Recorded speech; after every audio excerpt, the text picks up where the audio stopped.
And thank you, Ram. Thank you, Lily. Thank you, everyone. It's always a pleasure to be part of anything from IMC, right? We've been very, very fortunate to have access to this forum, both from practice, learning Dharma in so many different ways. And what Gil and others started this is such a beautiful thing to always have access to and continue to immerse ourselves in Dharma and be on the path, right? So today, I want us to celebrate the Earth Day. I'll give more context, but before I start the meditation, I want to briefly introduce what makes this day or this particular evening meaningful for me, right? So I've been a nature lover and a tree worshiper, gosh, as far as I can remember. When I say nature lover, I just don't mean it like taking hikes or taking photos of scenery. There's a sense that I've been instilled right from my young age. It's more along the lines of reverence and devotion, something magnificent, something spiritual. And a lot of this is due to my mother's influence growing up in India. She was a huge tree worshiper.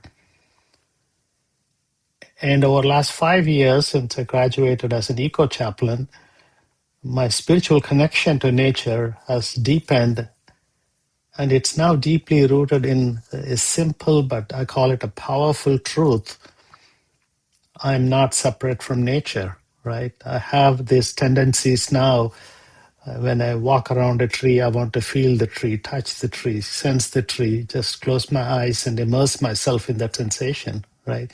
There's a lot beyond that felt sensation that internally I feel. It's hard to put it in words.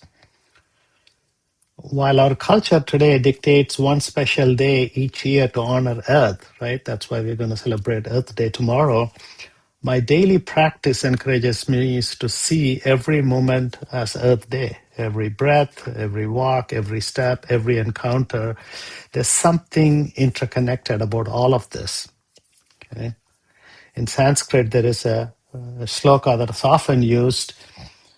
The sloka goes as a vriksho rakshati rakshataha, which basically means trees protect those who protect them. But the context here is tree is symbolic of all of nature. It's meant to have that reciprocal or a symbiotic or synergistic. We have a lot of wonderful words in English, but they all seem to fall short when I want to truly express how I feel, right? So in this way, to me, the Dharma of nature, the theme for this evening, is not something we visit occasionally. It's something we are always participating in it. There's a deep sense of belonging, this body held by this earth, this breath shared with all beings, this deeply interwovenness of this fabric makes me believe there's much larger ourselves as a plural of that is at play here. And that creates a sense of belonging. Along with it comes a deep sense of gratitude. That's my mind setting and my heart setting right now as I invite you to explore this with me as a lived experience. So to start, let's meditate together. I will lightly guide it, but the guidance will be on Dharma of nature through the four elements. This requires visualization and some inner exploration. So settle down comfortably, finding a posture that's both relaxed and alert, allowing the body to settle,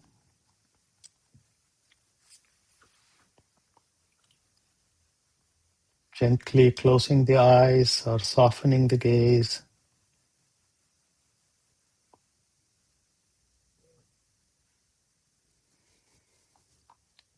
Just take a deep breath in, appreciating the air we breathe as a gift from nature, of which we are part of, nourishing ourselves with the breath, and gently and slowly breathe out.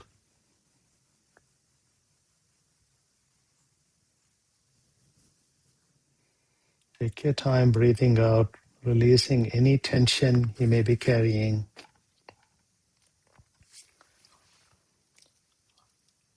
Allow your breath to settle down.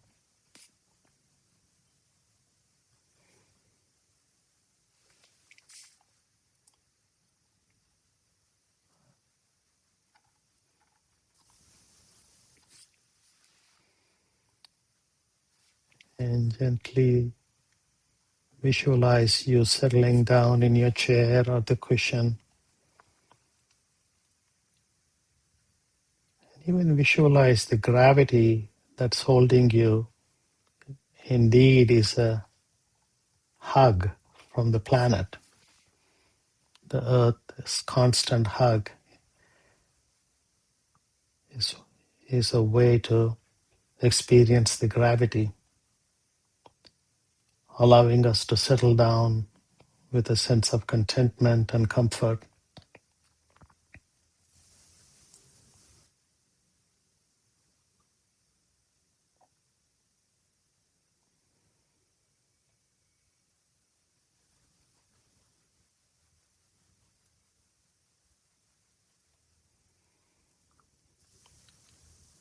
Allow yourself to experience the breath,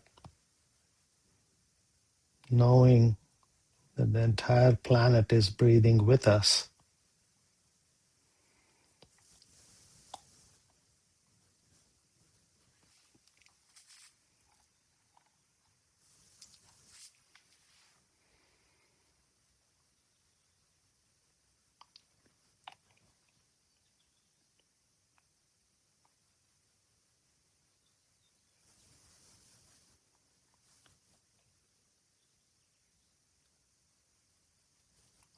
And bring your attention to the physical or solid aspects of your body, the bones, flesh, teeth.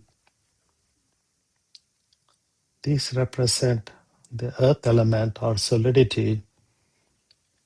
In reality, these are just minerals borrowed from the soil. Visualize the oneness with the earth element and what we have in us. The structure and the frame of our entire presence is supported by very much the same solid entities that are on this planet Earth.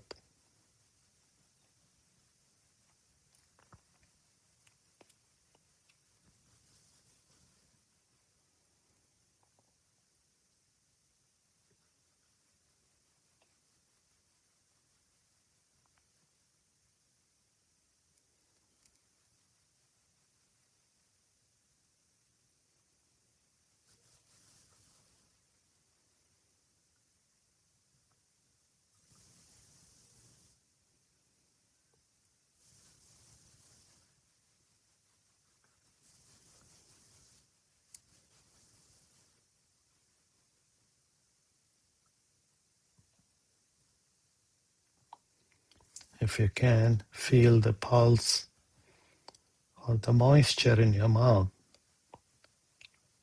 or the blood flowing through your system, bringing fluidity or experiencing the water element.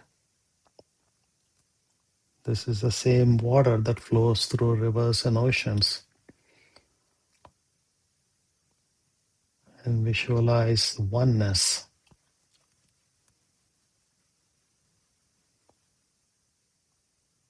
the water element.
Next, notice your body heat or temperature, which essentially is the sunlight transformed into life force.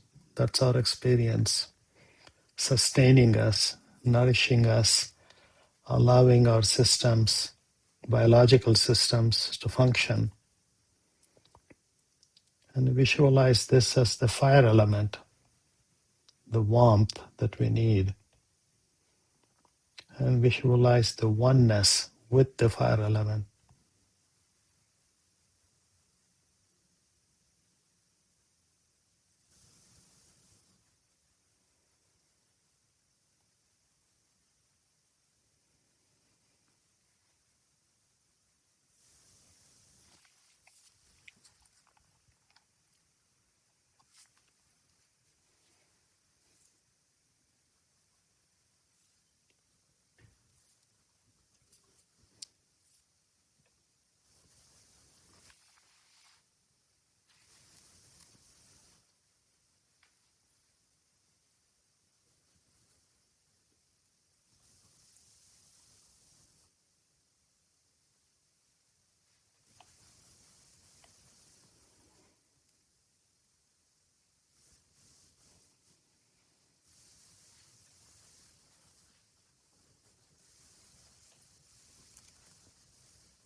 And visualize the movement of air in the lungs, the atmosphere, the breathing process, all attributed to the wind element, the life-sustaining air we breathe. And visualize the oneness with the wind element or the air element, not just how vital it is, but the reciprocity of what we breathe out nourishes life forms outside of us.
Now we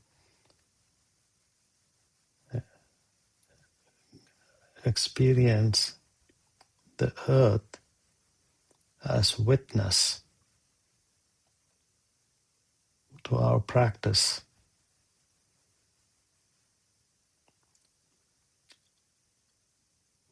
If you can bring your right hand down, perhaps pointing to the floor or the chair you are seated on,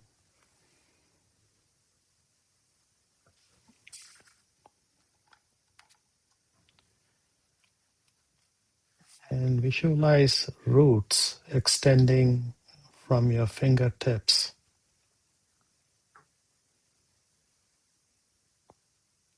going through the floor, past whatever is in the constructed space, into the ground,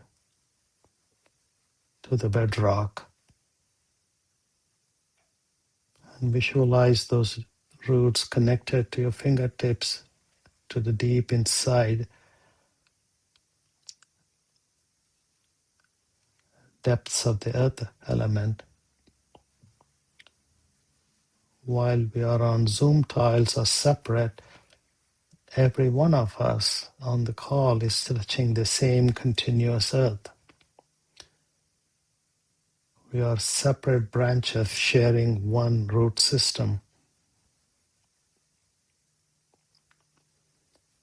And the finger pointing down is the mudra of earth witness.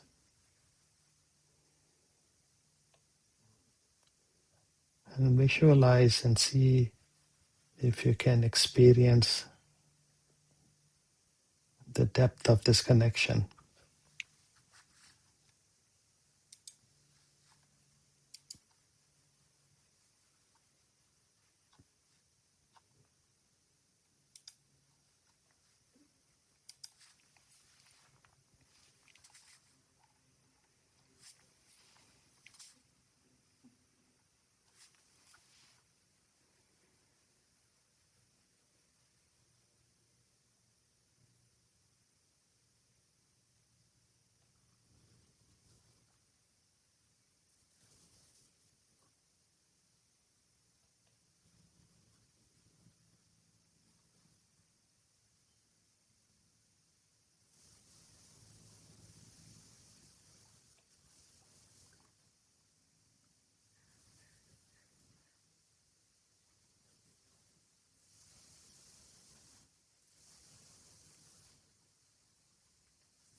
As you continue to experience the connection,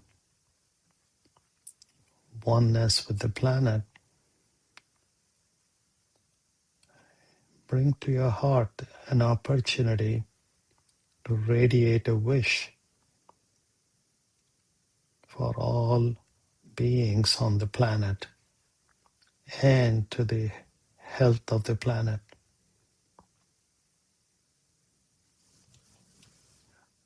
And let's keep radiating this metta practice, silently whispering, may the waters be clean,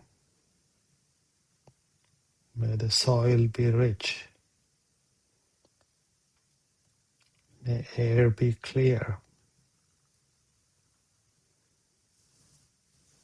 may all beings thrive well, may all beings find ease,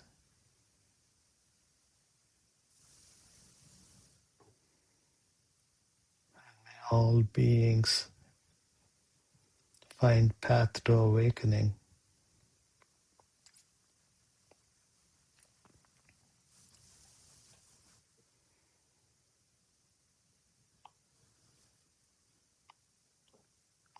And to conclude, let's share a silent recitation. Healing the planet begins with my own healing. Love for the planet begins with love in my heart. Healing the planet begins with my own healing, and love for the planet begins with love in my heart.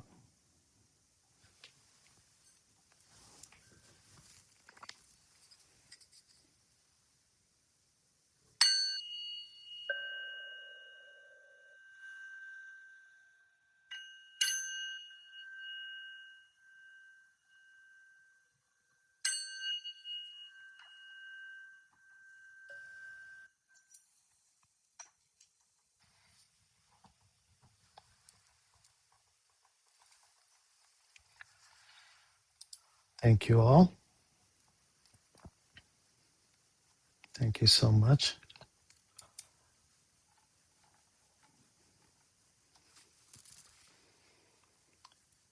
Again, so good to be with you all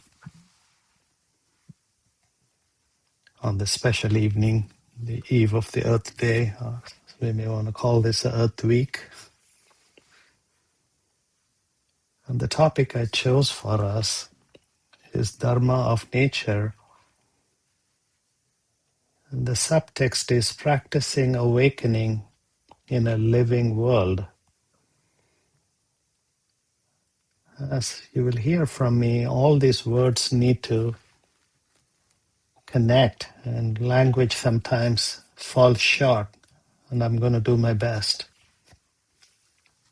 To start with, as I was thinking about this talk, very first thing that came to my mind was Thich Nhat Hanh, and the line that always keeps me centered is, as Thich Nhat Hanh reminds us, we awaken when we see through the illusion of separateness. We awaken when we see through the illusion of separateness. There's awaken, there's seeing through, there is illusion and separateness. Beautifully constructed line. So today I want to explore with you all what I'm calling the Dharma of nature, not as something out there, but as something we already are living within.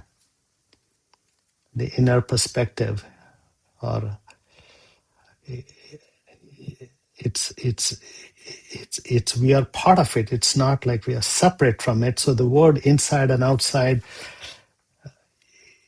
conceptually can be confusing, but please go along with me on this. And I'm also drawn to one of the most profound teachings in all of Buddhism is dependent origination, understanding that nothing exists independently, and that is the basis for understanding emptiness, right? And we also know from that teaching, everything arises in relationship to others, the causes and conditions. By no means these causes and conditions are unique to human realm, right? We, the human race, are no exception to causes and conditions. However, these causes and conditions apply to us in the context of larger sense of life. A simple test to validate this line is perhaps conduct an introspection. Where do we end and where does nature begin? Or the other way to frame this is, what is our felt sense of being one with nature?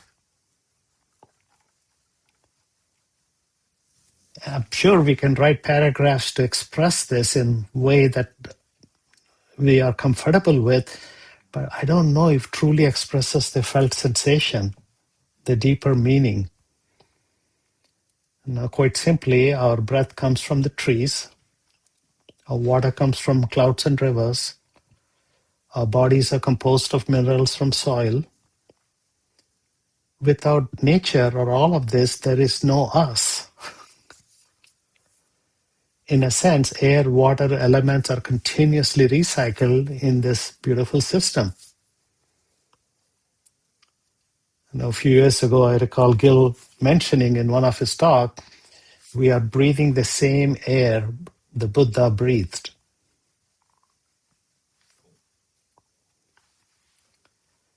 And we know because of this dynamic, nature isn't a fixed entity, it's a fleeting phenomena or an experience, right? And Buddha encouraged contemplation of the body in terms of elements, earth, water, fire, and air, as described in Satipaṭṭhāna Sutta. That's what we've just meditated on, right? The central theme to this teaching and practice is a realized experience that we are the earth, we are the water, we are the wind, we are the air, and so on and so on. So we create this artificial separation and then look for a connection. So this body we are carrying, adorning and beautifying, etc., in a real sense, is not fixed, nor is it ours. It's a borrowed earth, deeply interconnected with all bodies, human and non-human.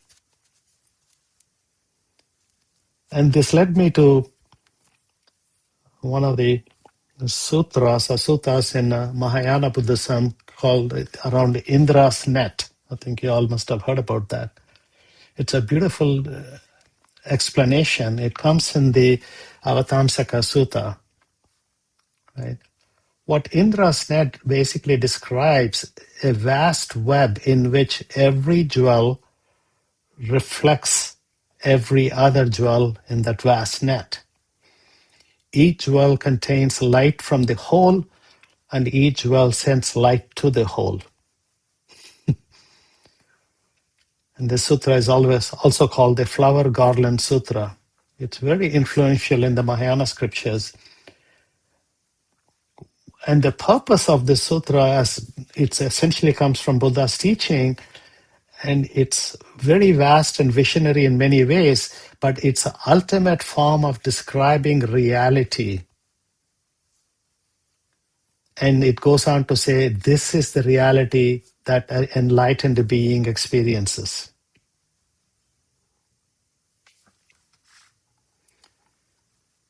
So it's not just a poetry or some poetic expression, it is the description of reality. So when I read the sutra, by the way, and I studied the summary of it, just forewarned or cautioned, the flower Garland Sutra, the Avataṃsaka Sutra is one sutta, and the commentary on it is 2,500 pages long. No, I did not read it. I only read the summary of it. Full disclosure. When we really realize the reality this way, something shifts. We are no longer standing outside nature trying to protect it. We are part of it, caring for ourselves in a wider, broader sense. I want that to land in us, just settle with us.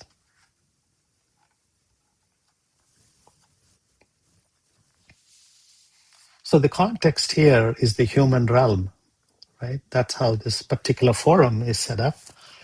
But realize that our whole human experience is tiny part of life out there in this Indra's net.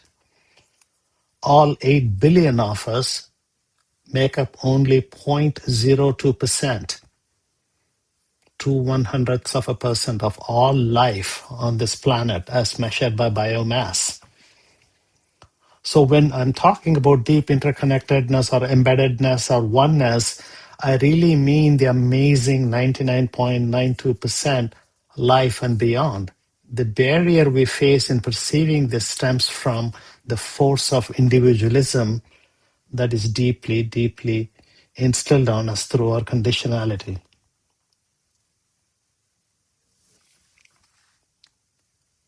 And that's what that Avataṃsaka Sutta, or the Indra's net, tries to get us out of that delusion of individualism.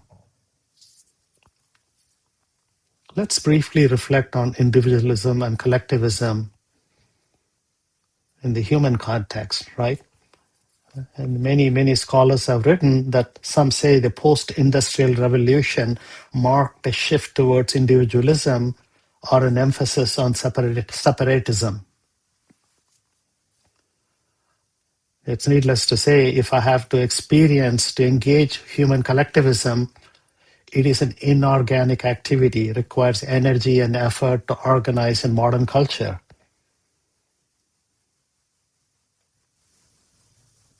To a large extent, our combined conditionality brought this change. We as a species became good at disaggregating, creating taxonomies, well, along with it creating lots of nouns. So today, when we think of terms like ecology or environment, it quickly jumps to us. It's something around us. No, it is not something around us. It is us.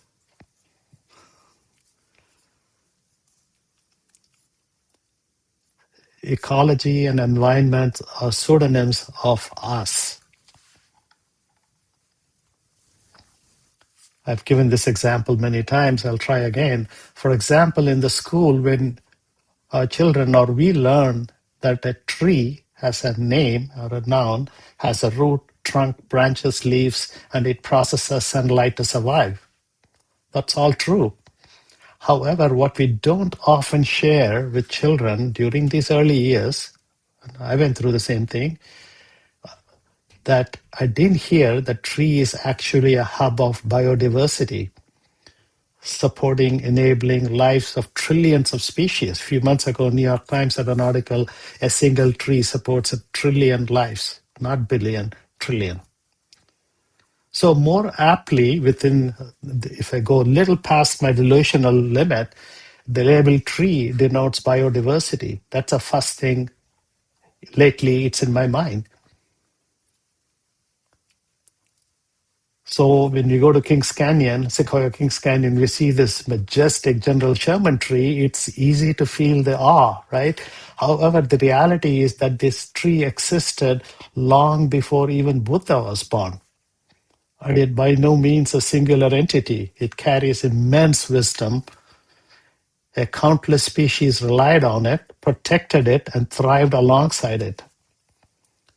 The tree's connection with earth, water, wind, and fire elements is all present in it and creates this beautiful, intricate synergies and reminds us of nature's profound interdependence. And that point of equilibrium created by all these forces, allowing that tree to continue to flourish even after 2,800 years.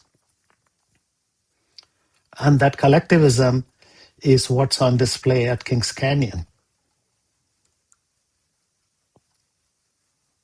And there's another beautiful tree, a bristlecone in Bishop, California, that's supposed to be 4,800 years old.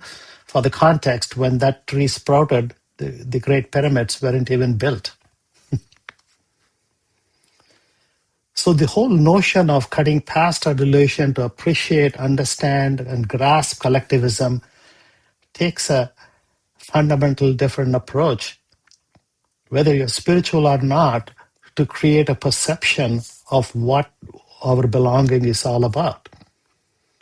What to truly grasp collectivism is a beautiful scientist and a specialist in biodiversity who I revere. His name is E.O. Wilson, letter E, letter O, Wilson. He's a brilliant man. I've read his books. I support his foundation. And he makes a point very succinctly in 2 sentences. If all mankind were to disappear, the world would regenerate back to a rich state of equilibrium that existed 10,000 years ago. If insects were to vanish, the environment would collapse into chaos. Allow me to read this again. If all mankind were to disappear, the world would regenerate back to the rich state of equilibrium that existed 10,000 years ago. If insects were to vanish, the environment would collapse into chaos. Honestly, the first time I heard that, I felt a sting. It bruised my ego, my pride, my self-esteem on behalf of all my species. How dare he? Right? So that's the Dharma of nature, is all about collectivism and appreciating, understanding, and getting into that. And the second topic I want to connect with collectivism is there is only loving or love when it comes to nature, however wounded this planet is. And the Dharma of nature is love without expectations. When we talk about climate crisis, we are really feeling the wounds of a shared home. As we celebrate Earth Day tomorrow, we see not only its beauty, but also the pain it endures. We can obviously say our world is facing climate disruptions. Sure, in the conventional wisdom, that is correct. But in the spiritual connection, or as we, stewards of the planet, or the collectivism, or perhaps right way to articulate is we are collectively experiencing loss of species, pollution, and imbalance. Some of the jewels in Indra's net are lost or have lost their luster. Then we don't look upon this as the other issue. We look upon this as our own internal, inner and external pain. And this connects us to the first noble truth. Right? But important thing, what Buddha stressed is not to avoid it, but to acknowledge the first noble truth and meet it with openness. Sometimes we, the people, think we need to turn away from world's pain to find peace, or focus only on few of the species or our own species. And of course, distract ourselves with pleasure. But Buddha also taught about the Bodhisattva path shows us the opposite, that embracing our compassion and awareness help us grow and heal. And the Bodhisattva, like Avalokiteśvara, who I have on my altar behind me, listens deeply to the cries of the collective pain. And this is why Buddha taught us about the precepts. They all start with don'ts. Don't harm, don't kill, don't lie. But he also taught a way called the Eightfold Path, which is do's list. So we have a don'ts list and then we have the do's list. To live an ethical life in this collectivism is to practice don'ts and do's. And when we do this properly, do's and don'ts, Eightfold Path and the precepts, what really sees is our lived behavior changes. And the biggest change we see is the Brahma Viharas, or heavenly abodes, are rising. So in my experience, the Brahma Viharas are as beautiful as a teaching they are not my goals. They are not what I seek. But I want to really follow the path so that they arise. And that's how we feel that we're included within the wounded planet, not separate from it. And we can be part of that experience as well. So what does it mean to practice within a wounded planet? It means we do not wait for the earth to be perfect before we demonstrate love. I wish it were this way. I wish it were that way. No. Love is not reserved for when things are beautiful or intact. Love, quite simply, is what meets what is broken.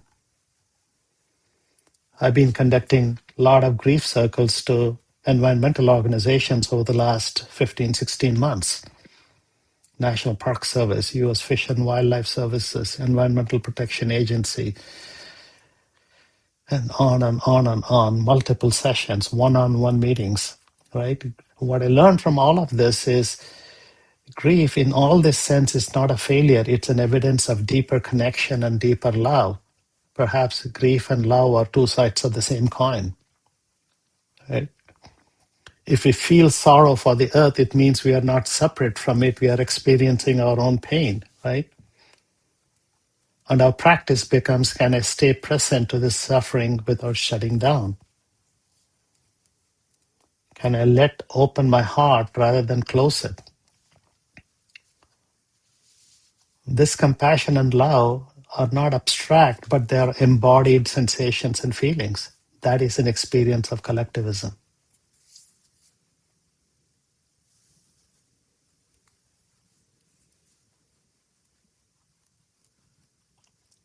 And the third component I want to stress in the Dharma of nature is cultivation of reciprocity and responsibility. To understand this, we arrive from the place of collectivism, the connection, the compassion.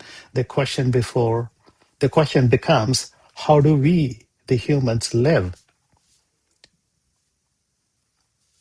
If we fully understand that we are not separate from Earth, then our relationship to it naturally shifts from consumption to reciprocity. And in a sense, caring for the planet becomes self-care. It intricately connected to existentialism. We are not doing anyone a favor or anything a favor. It is about caring for ourselves. Of course, Buddha taught this is expressed through ethical practice, through generosity and non-harming. And in the ecological context, the 5 precepts manifest as not harming living beings translates to not harming ourselves. Practicing mindful consumption means bringing sensitivity to our greater needs, the entire Indra's net, and acting care and responsibility as if it were self-care. So as in Indra's net, we learn to live a life so that our jewel beam warm rays to all other jewels that are inherently part of greater us. We bring luster to other jewels. This might look like using resources with awareness, reducing harm where we can, offering care. I think many of you on this Zoom tiles, I recognize and I know you're all involved in so many of these actions, advocacies, and bringing your presence.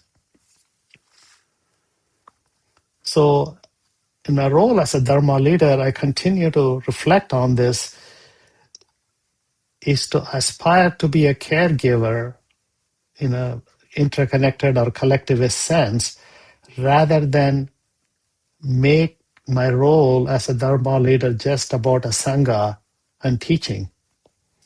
This certainly opens possibilities. And Joanna Macy speaks about reconnecting with the web of life as a way of letting go of individualism, not as a burden, but a source of finding meaning. I hope you all know who Joanna Macy is. I'm a huge devotee of her. And she continued to emphasize until she passed away, every small acts matter because they're expressions of relationship and acknowledgement of collectivism. So a simple question we can carry is, how am I experiencing my collectivism and hence the relationship to the planet today?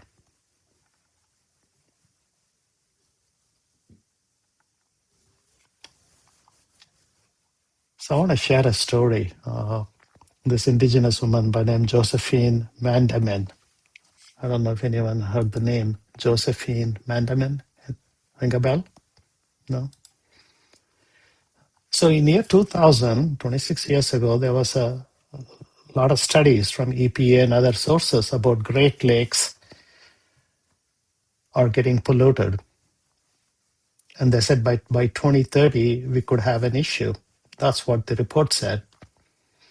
So in 2000, during a Sundance ceremony at Pipestone, Minnesota, I'm reading the news article right now, the Grand Chief Eddie Benton Benais told a gathering of indigenous Americans, which included an elderly woman, Elder Josephine Mandamin, and others. He said he had a dream in which water would cost as much as gold due to pollution by year 2030. So the Grand Chief simply asked the audience, what are we going to do about it? So the story in the article that I read says, armed with this prophecy and extensive knowledge of water, Mandamin organized a group to fight water pollution in the Great Lakes and on indigenous reserves. As a grandmother of a people, this was particularly significant role for Mandamin since the term grandmother is one of the great veneration of indigenous women. So from 2003, when she was 61, to 2017, the 14 years, Josephine Mandamin organized and led a series of water walks around the Great Lakes and surrounding waters. During her final water walk in 2017, Mandamin trekked from Spirit Mountain in Duluth, Minnesota to Mantaine, Quebec, a distance measuring more than 5,000 miles today. In total, in those 14 years, she walked over 15,500 miles. Mandamin's activism was inspired by her Ojibwe spiritual worldview, which sees water as a living being. As a woman, an elder, as a life giver and water keeper, Mandamin believed she had a sacred obligation to pass on her water knowledge to share to this and future generations. Bringing the awareness, subsequently 11 bills were passed to protect the waters and rivers pollution. I get chills. I've read this a million times. This is so inspiring. Collectivism in action with all beings, right?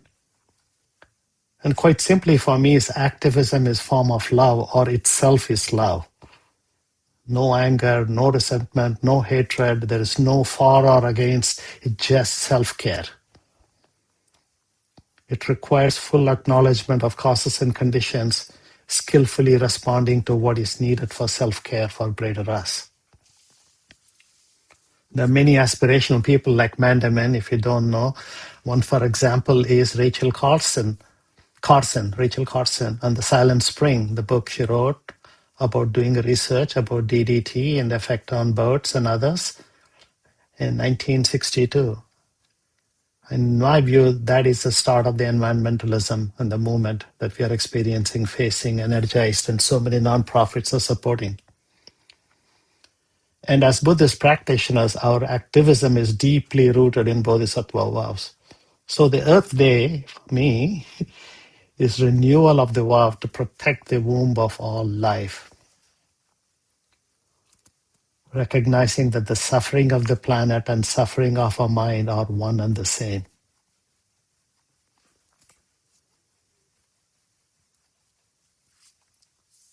So up to now, we have touched on interconnection, suffering, reciprocity, and responsibility. But if I stop here, Dharma can start to feel heavy, almost like a moral obligation, but it's anything but that. So the fourth and the final area I want to touch on in the topic is celebrating lived experience. Not as an escape, not as a denial, but a vital dimension of awakening. In our Buddhist practice, especially in mindfulness teaching, there's a quite but radical invitation to fully inhabit this moment of being alive. In Shantideva's Bodhisattva Avatara, rejoicing is required to adopt a spirit of awakening. We are not trudging a path, we are enjoying the path. Buddha constantly pointed practitioners back to direct experience, hearing, sensing, seeing, not as something trivial, but as the very ground of liberation. So what does it mean to celebrate lived experience on earth? It means recognizing that this feeling, fragile human life, deeply embedded collectivism in what we call this vast living planet, is not an obstacle to awakening, it's a condition for it. There's a teaching often expressed in Zen. Suzuki Roshi touches on this. This very body, this very world is Buddha's body. We're not separating anything from anyone. And Dogen wrote that the mountains, rivers, and the great earth are not just scenery, they're expressions of awakening itself. Practice is not happening apart from them, it is happening as them. And this orientation shifts something from subtle to profound. By no means we are trying to transcend the earth. We are realizing in a lived sense the need to experience the inherent intimacy within it. And that intimacy includes joy.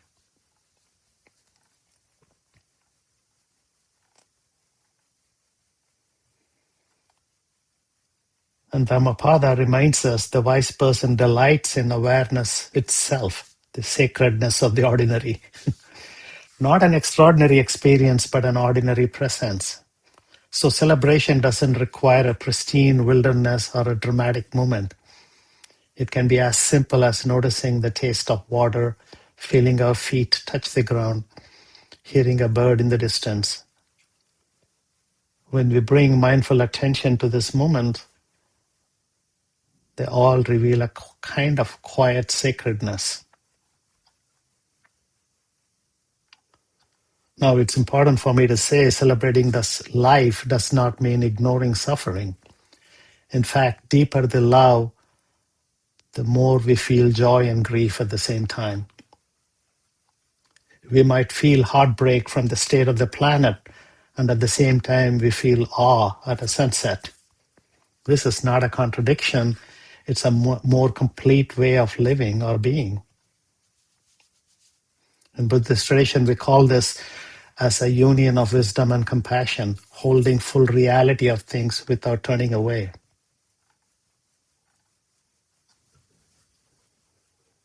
And to celebrate the lived experience is not to cling to it. So we are enjoying this, the whole connectedness of collectivism, not just from an awareness perspective, but it's also a fleeting experience. This is not something we can hold on to. And strangely, this makes the experience even more vivid.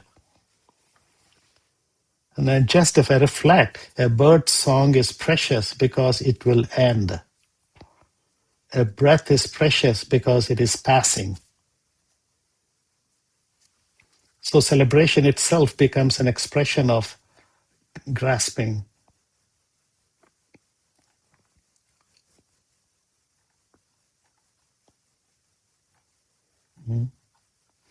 So in closing, I want to simplify or offer this reflection. To pause even briefly during the day and notice something that is already there, not to improve it, not to analyze it, just to receive it. And maybe silently say, this too belongs in Indra's net. So we explored 4 aspects of Dharma of nature: wisdom, that we are not separate, or we are collectivists; compassion, we love a wounded planet; ethics, we live in reciprocity; and of course, joy, we celebrate being alive. Earth Day by no means is a day to save the world, but a day to wake up to the truth that we had never been separate from it. Just as Buddha touched the ground to find the truth, we return to earth to find our own. Right? That's the mudra that we did during meditation. As we leave, as we end today, I invite you to carry one simple intention. What in one small way can I live this connection this week, this Earth Week? Not something grand, just something sincere. Maybe it's a moment of gratitude before eating. Maybe it's walking with awareness, a simple act of care.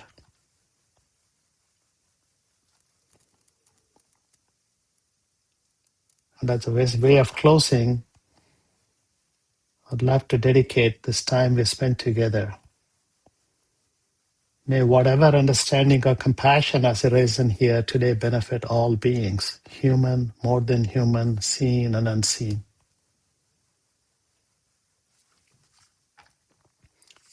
May this planet be held in care.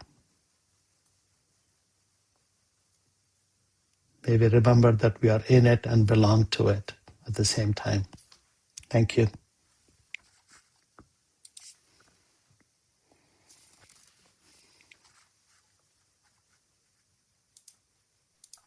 Thank you.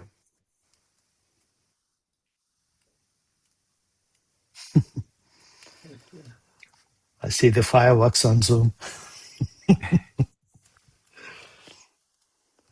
Questions, comments, criticisms, debates, all are welcome.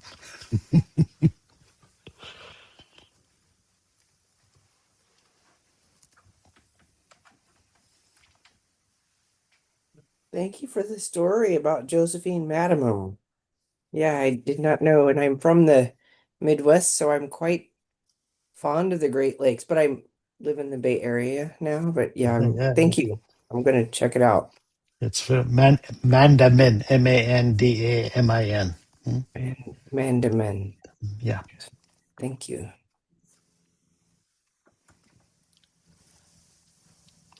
Well, And yeah, Ram, that was just a depth of wisdom, and I loved it.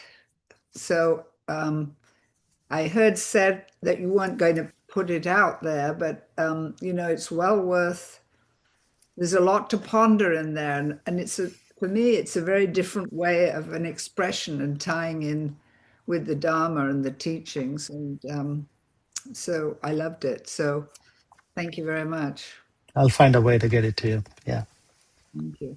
Happy to do that. Yeah. Thank you. Yeah, I mean, I didn't want to prepare much, but there was so much in my heart. It was just, I feel like I grew up with a Hindu with Diwali, New Year, and Christmas. This week is like that for me internally, you know. And that is that. My own existence as a unique feeling and validation, just celebrating it in this context. Well, and you've really specialized. I mean, I was in the first eco chaplaincy, I don't know, 5, 6 years ago, but I mean, the depth of this is beyond the understanding that we had then. And I know you've been teaching that and living with it.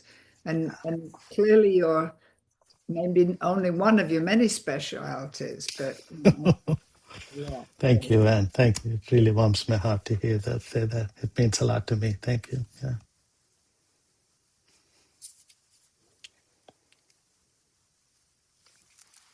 Ram, I just want to say thank you very much for a very in-depth offering. There were some beautiful stories and something to reflect on. And yeah, appreciate it. Thank you. Thank you, Sri. That's beautiful. Appreciate that. Yeah.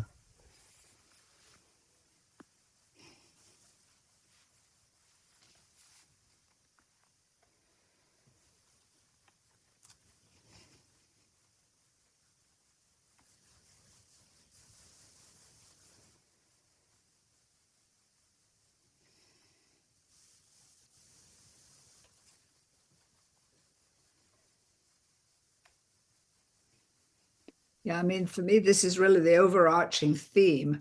I mean, we've done a lot of, well, here at Enzo Village, we've spent a lot of talks and issues around Earth Week and Earth Month, and had speakers. There's one tonight about Mhm.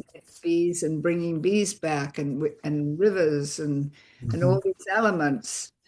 And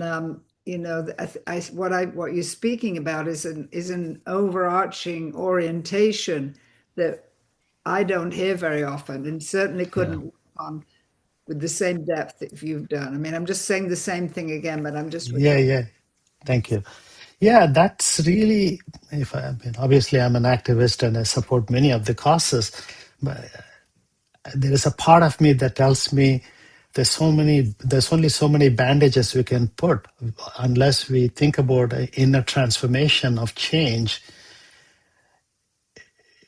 I don't know how this can be sustainable. I mean, go to eowilsonfoundation.org or Half Earth Project. He literally lays out, even if you save half the planet from creating biodiversity, it'll solve pretty much all of the problem. This is the interconnected view of appreciating, not fixing a broken thing, but how do you have a sustainable change? I really studied Half Earth Project in a lot of detail. I've become a big fan of it. There's so much science behind it, and it's also very promising. Yeah, Yeah, I see that reference. Thank you. yeah.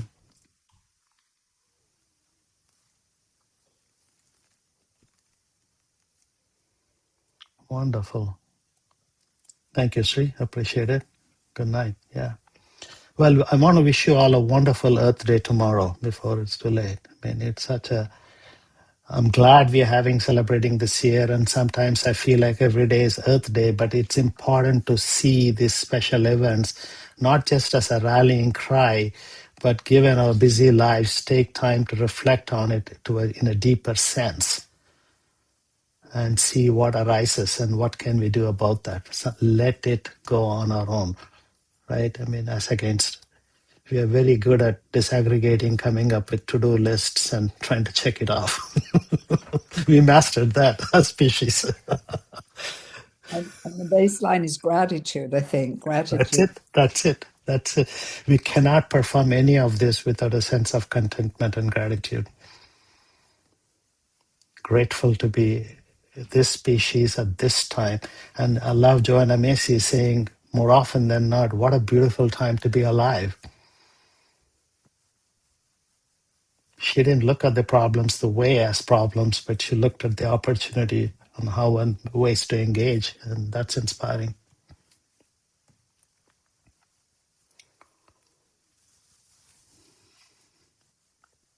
I'm so sorry. I do need to leave, but All right. I hope you'll send the recording out to the Earth Care group. Okay. I'll see how this comes out, and then I'm happy to do that. But again, there's no, we all know each other. Anything I can do within your projects to support you or brainstorm, whatever it is, please feel free to reach out to me. I mean, this is not a job. This is not a work. This is not even a passion. This is my own existence. That's how I approach this. Yeah. Thank you. Take care, Elaine. Thank you for joining. Yeah. Thanks, Anne.